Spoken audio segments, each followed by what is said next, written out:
Soyez les bienvenus. Je reviens du Maroc il n'y a pas si longtemps et une phrase qui revient souvent au Maroc, c'est soyez les bienvenus. Donc je vous souhaite la bienvenue dans ce temps. Je vais me présenter succinctement, votre serviteur. Donc je m'appelle Ronan Broussier, je suis facilitateur de séminaires participatifs, formateur et ma spécialité c'est la technologie au service des temps collectifs, que ce soit les outils interactifs, la visioconférence et depuis novembre 2022 maintenant l'IA générative au service des temps collectifs.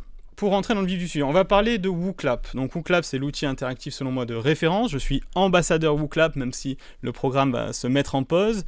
Pourquoi WooClap? J'ai pas d'action chez WooClap, mais c'est pour moi l'outil le plus simple pour les participants. Et ce que je recherche dans mes interventions, c'est toujours que ce soit simple pour les participants. Pourquoi utiliser un outil complexe quand on peut faire simple? WooClap est très simple.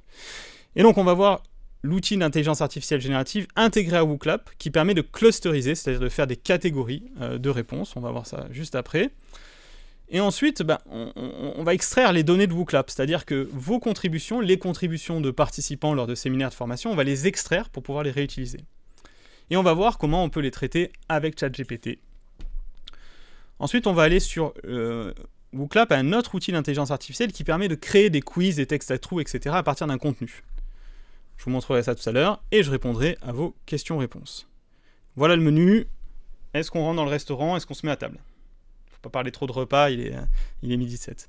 Allons-y. Alors, pour commencer, pour traiter ces données, il faut des données. Moi, je n'ai pas envie de partir de « Ah, j'ai préparé des réponses fictives ». Ce que je vous propose, c'est vous de créer le jeu de données qu'on va traiter tout au long de ces 50 minutes. Faire du lien, analyser rapidement des idées, éviter la page blanche, pour s'amuser, c'est pas mal pour s'amuser, etc., etc. Donc là, je suis dans un séminaire où je suis dans une formation, et j'ai récolté tout ça. Et qu'est-ce que je vais pouvoir vouloir faire? Je vais pouvoir, par exemple, vouloir catégoriser ou clusteriser, ce qu'on appelle aussi faire des grosses patates. Donc l'idée, c'est de rassembler les propositions par catégorie. Et pour ça, WooClap a un outil natif qui est assez récent où je vais ici et je vais pouvoir grouper automatiquement les réponses. Je clique dessus et il me demande est-ce que je veux les personnaliser les groupements? Non, pour l'instant je vais le laisser faire tout seul et donc je fais regrouper les réponses et donc là je vais l'inviter à regrouper les réponses par catégorie. Je vais faire des grosses patates comme on peut faire dans un temps d'intelligence collective en présentiel. À votre avis, quel est l'avantage de le faire par l'intelligence artificielle et quels sont les inconvénients par rapport à quand on le fait avec des personnes? Vous pouvez le mettre dans le chat.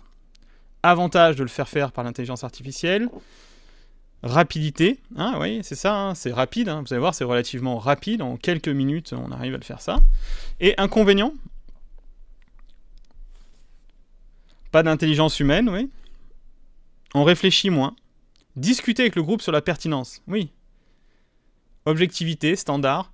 Il y a aussi le fait que quand on fait la clusterisation, quand on catégorise, on s'approprie les choses. Et donc là, toute la phase d'appropriation n'est pas présente, parce que c'est l'IA qui décide. Et on ne peut pas dire clarifier, attends, j'ai pas compris ça, etc. Donc on regarde ce qu'a trouvé l'IA de WooClap. Synthèse et information, ok. Créativité et idéation, ok. Interaction et dynamique de groupe, ok. Il y a des sujets sur la confidentialité, et il y a autres. Vous voyez qu'il y a quand même 28 messages qu'il n'a pas classés. Donc c'est pas non plus... ça fonctionne, mais voilà, c'est pas non plus très exhaustif. Mais ça permet de donner une idée, en quelques minutes, d'accord, en quelques secondes, de clusterisation.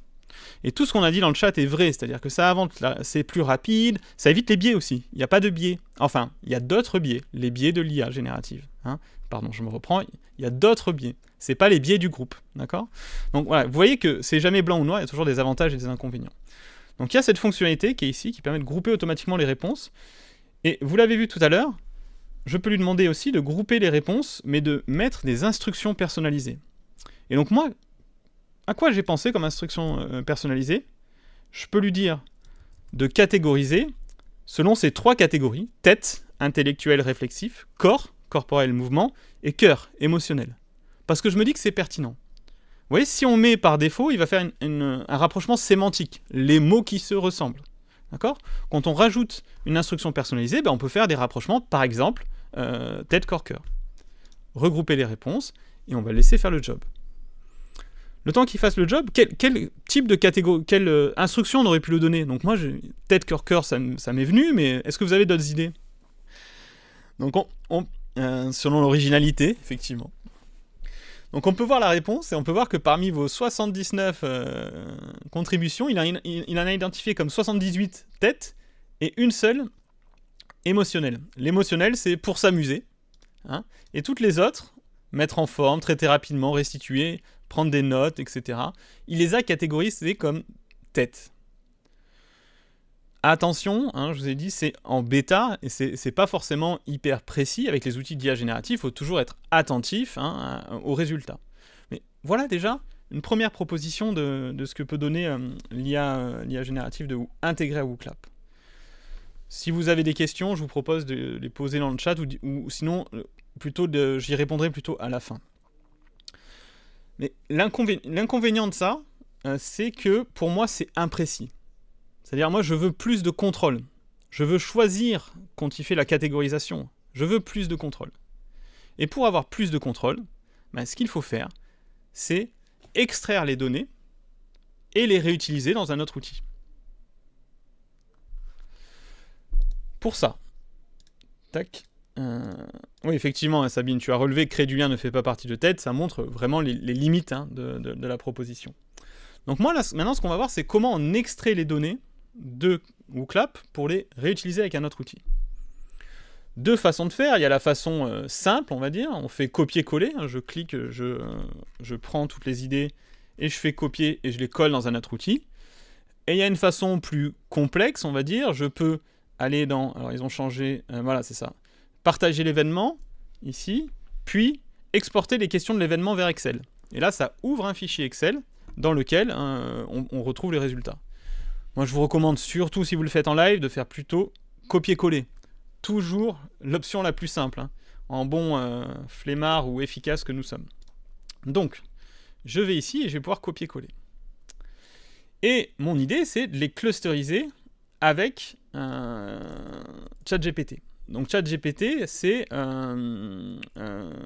donc extraire les catégoriser avec ChatGPT.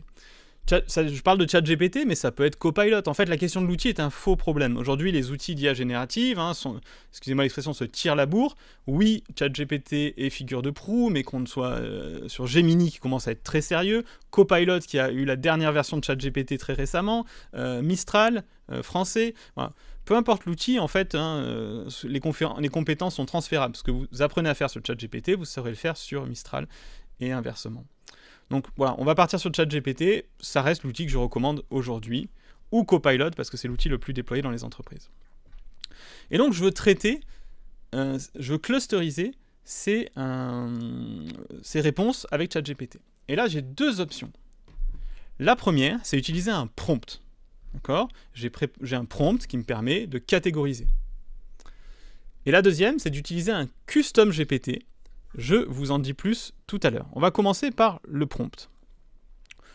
Donc j'ai préparé un prompt qui dit, selon la méthode rôle, objectif, contexte, livrable, c'est une façon de rédiger des prompts pour avoir des réponses de qualité. Tu es un assistant, expert en intelligence collective, spécialisé dans l'analyse et la catégorisation des verbatim, mission de session de réflexion collective, afin d'en faciliter la synthèse et la restitution. Objectif. Donc, quel est le job que je demande à l'IA ? Faciliter l'organisation et la compréhension d'un corpus de verbatim en identifiant des catégories claires, exclusives et représentatives. Vous voyez, plus on met d'éléments, plus ça va être précis. Si j'avais dit « fais-moi une synthèse, une catégorisation », il aurait fait le job, mais ça n'aurait pas forcément bien fonctionné. D'accord ? L'analyse doit être inclusive et exhaustive, afin de préparer une restauration structurée et compréhensible pour un séminaire.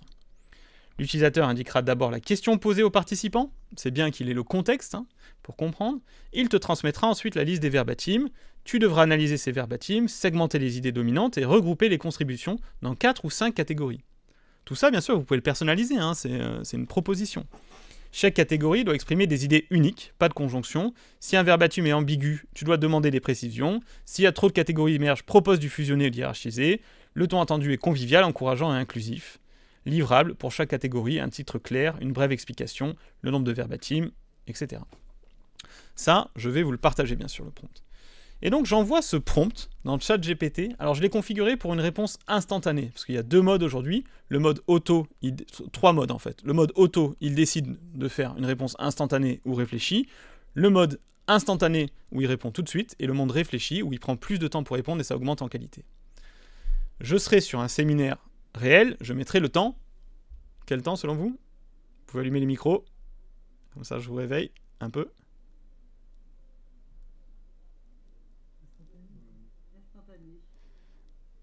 Ah, c'est pas une évidence, c'est marrant. Plutôt réfléchi, parce que je veux une réponse de qualité. Et ça pourrait être instantané si je veux une réponse tout de suite, effectivement. Donc vous voyez, c'est pas une question si simple. Moi, j'aurais plutôt tendance à mettre le mode réfléchi, hein, comme ça, j'ai une réponse plus qualitative. Mais là, je vais vous faire l'exemple avec le mode instantané. J'envoie mon prompt, et donc s'il fait bien le job, donc il répète le contexte, voilà. Ensuite il me dit, prochaine étape, transmets-moi la question posée aux participants. Donc je transmets la question posée, tac, qui est, quelles sont les bonnes raisons, je l'envoie. Hop. Et maintenant, il me dit, j'ai besoin de la liste complète des verbatims. OK. Là, je vais chercher les verbatims. Je fais copier.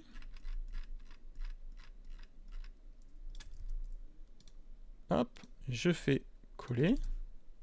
Et j'envoie.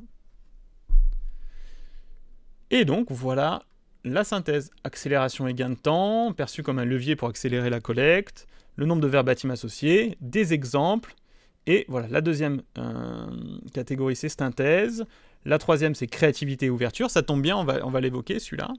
La quatrième, c'est objectivité et consolidation, un acteur neutre, hein. Tout est relatif, hein, neutre, voilà. Je vous rappelle qu'il a des biais, hein, c'est des solutions majoritairement anglo-saxonnes, américaines. Animation et interactivité. Donc voilà, l'outil qui a permis de faire la synthèse avec l'IA générative. Avant qu'on passe au custom GPT, est-ce qu'il y a des remarques ou des questions?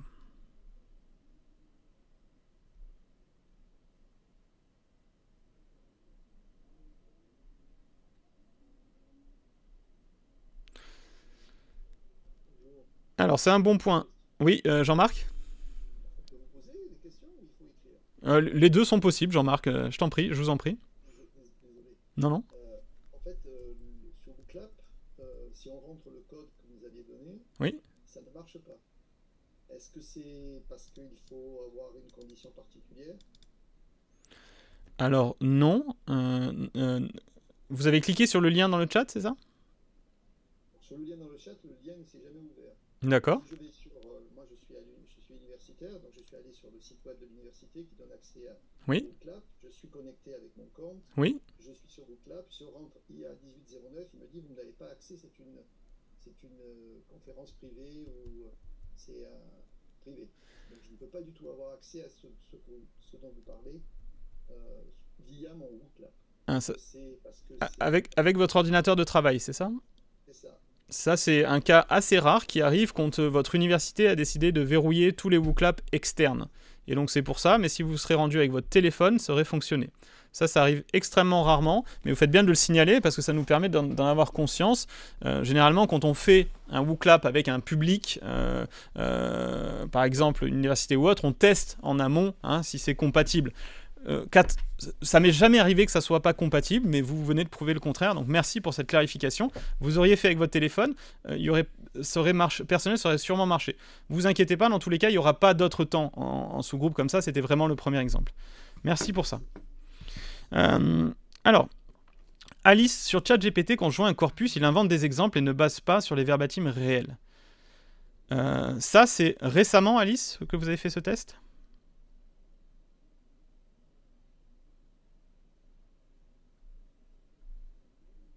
Alice, Karn, est-ce que vous êtes avec nous encore? Non, c'était avant la dernière version. Oui. Alors ça a beaucoup évolué.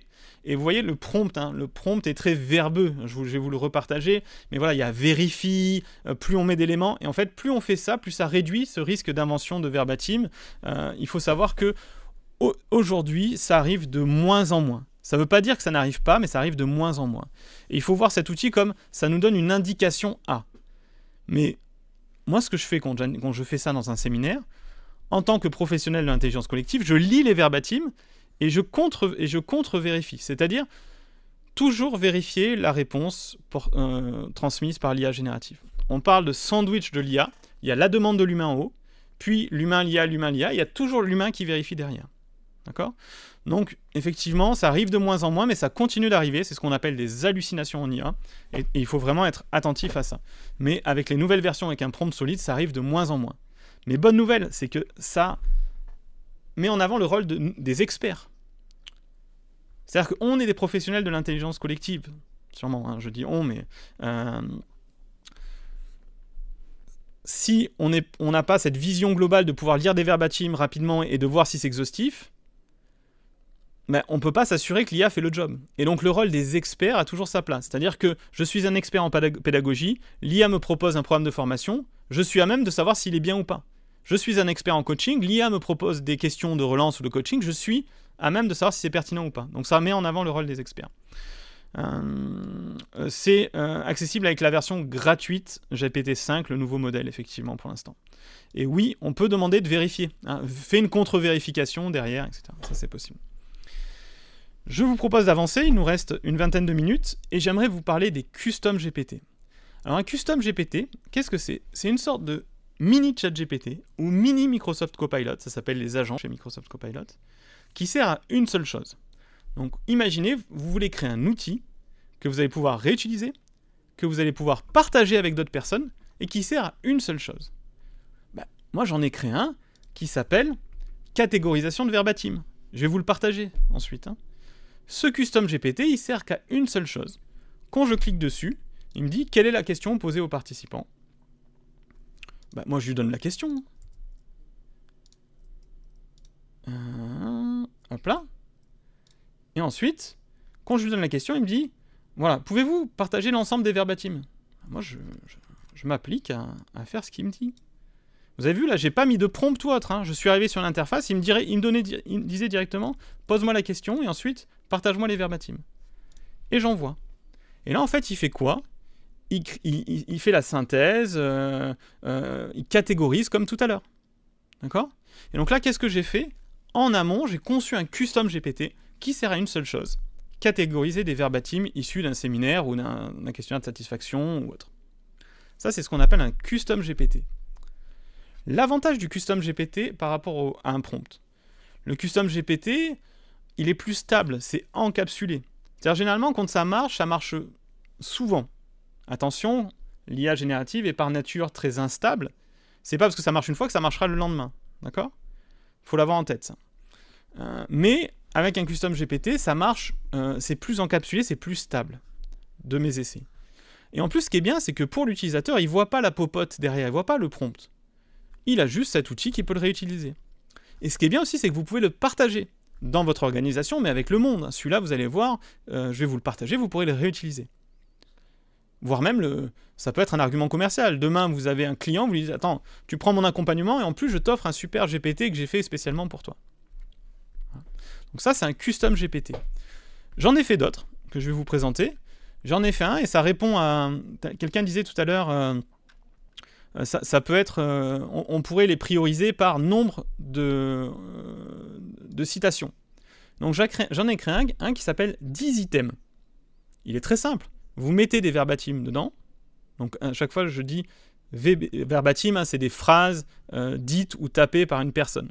En l'occurrence, là, tapées dans un outil comme ça, comme Oclap. Et donc, je mets des verbatims dedans et il me donne les 10 éléments les plus cités. Donc je vous le montre en démo. Je clique, il me demande toujours quelle est la question posée aux participants. C'est important ça, quelle est la question posée pour les participants. Ça lui permet de comprendre le contexte. Attention, voilà, pardon, vous voyez pas mon écran. Voilà, celui-là, 10 items, il s'appelle. Et donc, quelle est la question posée aux participants ? Et je lui dis toujours la même question, quelles sont selon vous les bonnes raisons ? Pourquoi on met la question ? Pour donner du contexte. En un mot, contexte. Si vous voulez que l'IA générative vous comprenne, il faut lui donner du contexte. Ce n'est pas un outil intelligent, d'accord ? Il ne vous comprend pas, il ne connaît pas votre contexte.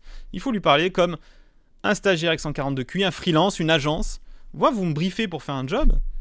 Il faut me donner du contexte, sinon j'arrive pas à bien faire mon job. L'IA générative, c'est pareil. Donner du contexte.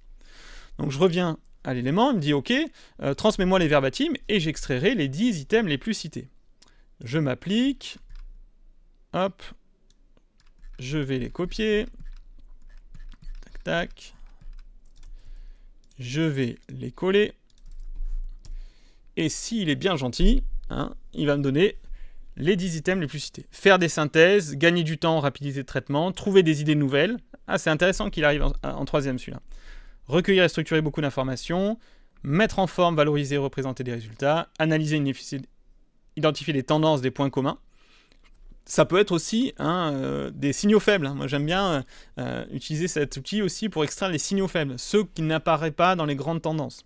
La traduction en temps réel, l'interactivité, éviter les biais, avoir un point de vue factuel neutre. Attention, je mets des gros guillemets factuel neutre, un autre point de vue, on va dire, et la prise de notes, support de mémoire collective. Ok. Voilà, il a fait les 10 idées les plus citées.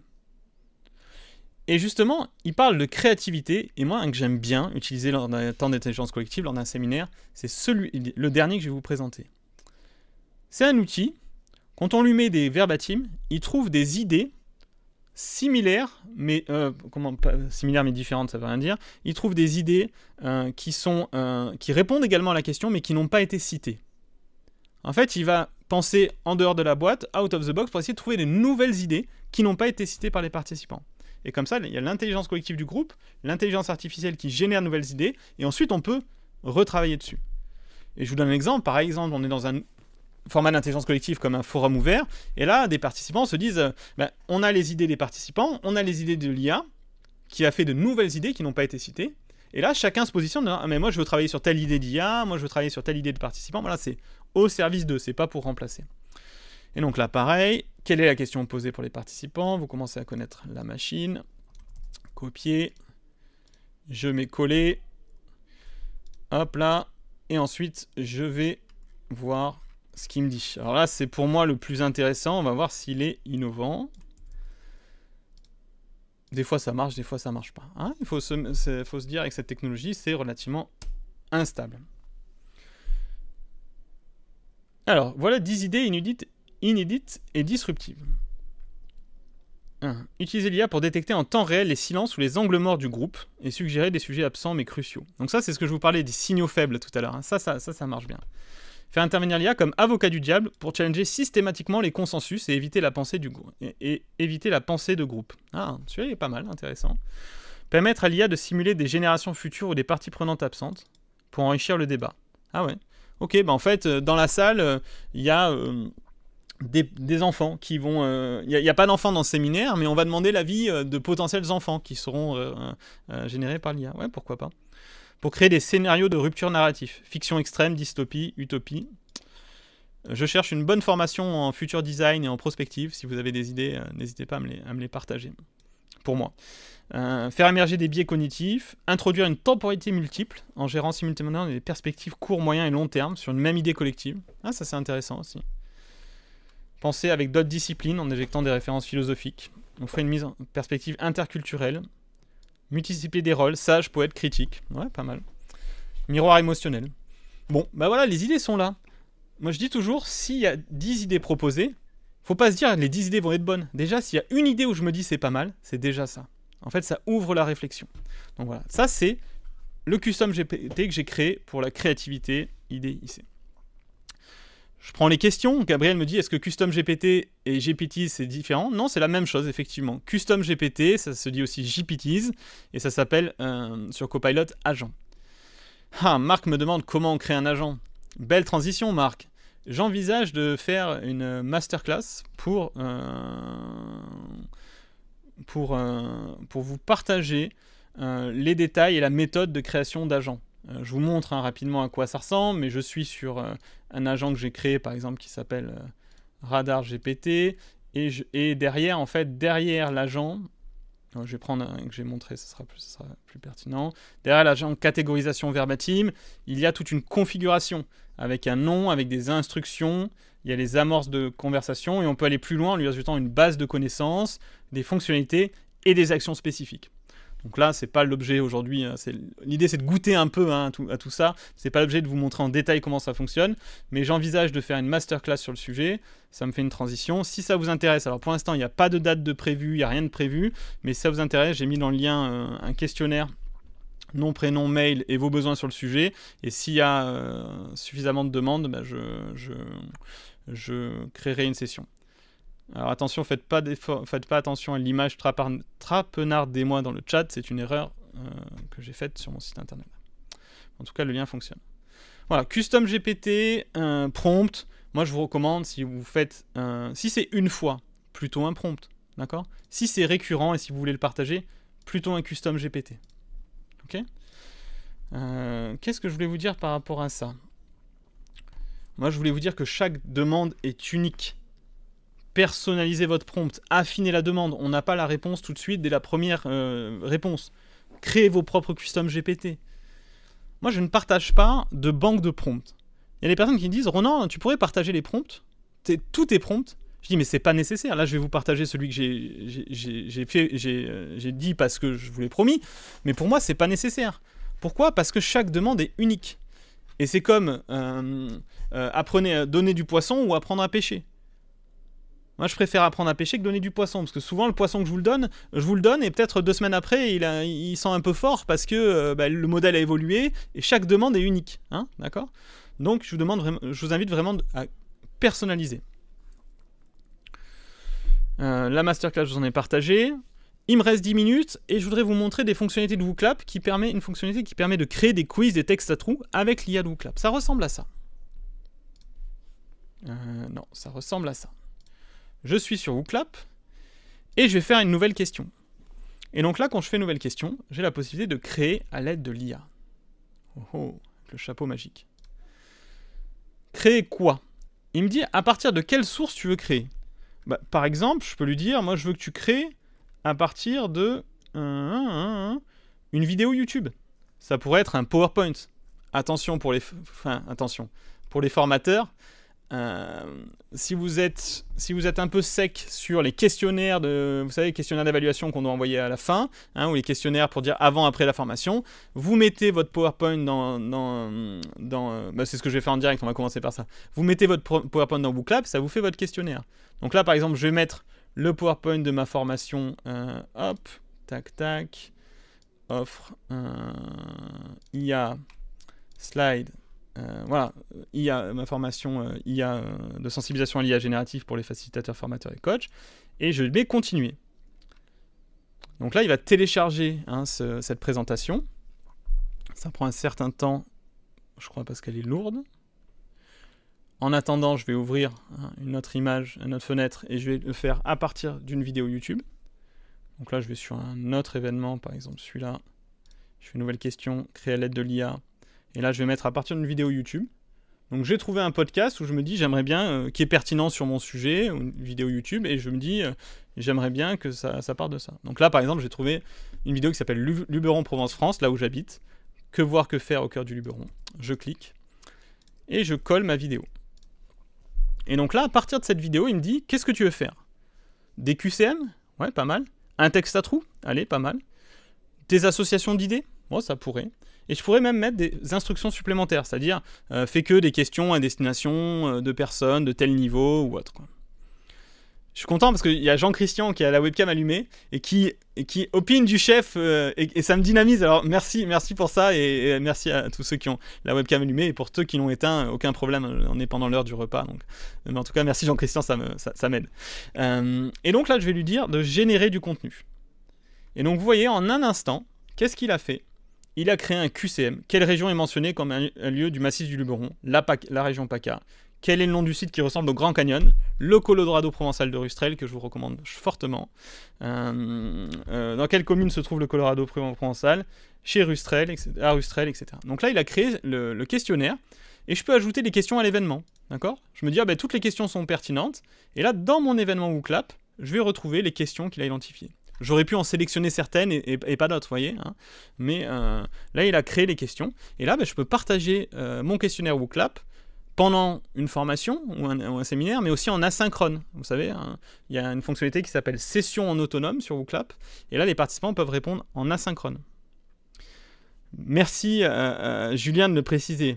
Julien, qui est un camarade, dit notez que les fonctionnalités d'IA de WooClap sont disponibles à partir de la version Pro à 25 € par mois. Bien joué. Ça me permet d'introduire un peu les pricing de WooClap. Hop. Les pricing de WooClap, c'est 0 gratuit. Vous avez 2 questions par événement, qui peut être bien. Hein, je suis dans un séminaire, je fais 2 questions. Ne surchargez pas vos séminaires et vos formations.